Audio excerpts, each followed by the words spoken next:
आणि इतका राग भयंकर आहे ना सर, की भांडणं झाली की तोडफोड करायची घरात प्रत्येक वेळी. प्रत्येक गोष्ट त्यांनी माझी लग्नातली तोडली, कुठलीच नीटनेटकी ठेवली नाहीये.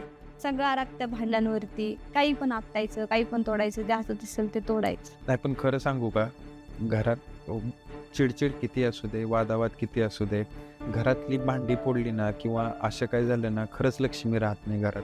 नाहीच राहणार ना सर, कशी राहणार? घरातल्या लक्ष्मीला जेवढं मारलं जातंय कशी राहणार? आणि शून्यात ह्या माणसाला वर आणलेलं सर मी. 15,000 फक्त पगार होता. जॉब म्हणजे लग्न होले त्यावेळेस 15,000 पगार होता. आत्ता तो 80,000 पगार घेत होता व्यक्ती, पण त्याला ते खाता आलं नाही व्यवस्थित.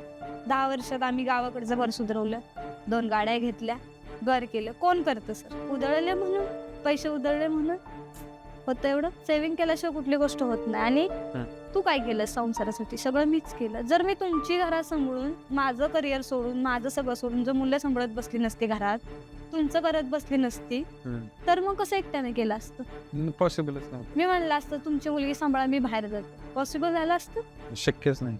घरी बसून जरी मी 300 रुपयाचा एक ब्लाऊज जरी शिवला, तरी महिन्याचे किती झाले सर विचार करा. 10,000 तरी होतात. तरी हा माणूस म्हणायचा तू काय करते घरात बस. 2 आरामात शिवायचे डेलीचे.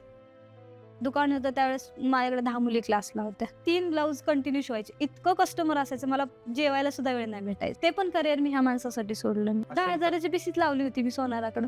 एवढा एखाद्या मुलाला जर एखाद्या सपोर्ट मिळत आहे तर त्या मुलाने त्याला पहिली चेन मी केली होती 1.25 तोळ्यात पहिल्या बिशीवर. अंगठ्या 2 केल्या होत्या सोन्याच्या. अजून काय करायचं? एका व्यक्तीसाठी काय करायचं? मग ते तुमचं भांडण झालं, मोबाईल वगैरे फोडला, हो. मग पुढे ते झालं. त्याच्यानंतर हे मी बाहेर आलं ह्यांचा अफेअर. नाही म्हणले, प्रेग्नन्सी झाली. त्याच्यानंतर परत हे येतच होतं कानावरती. हळूहळू यांचे दारूचं प्रमाण वाढलं. खोटं बोलायचे मला. दुपारी 1 वाजता घरी यायचो म्हणायचे आणि 5-6 वाजता घरी यायचे.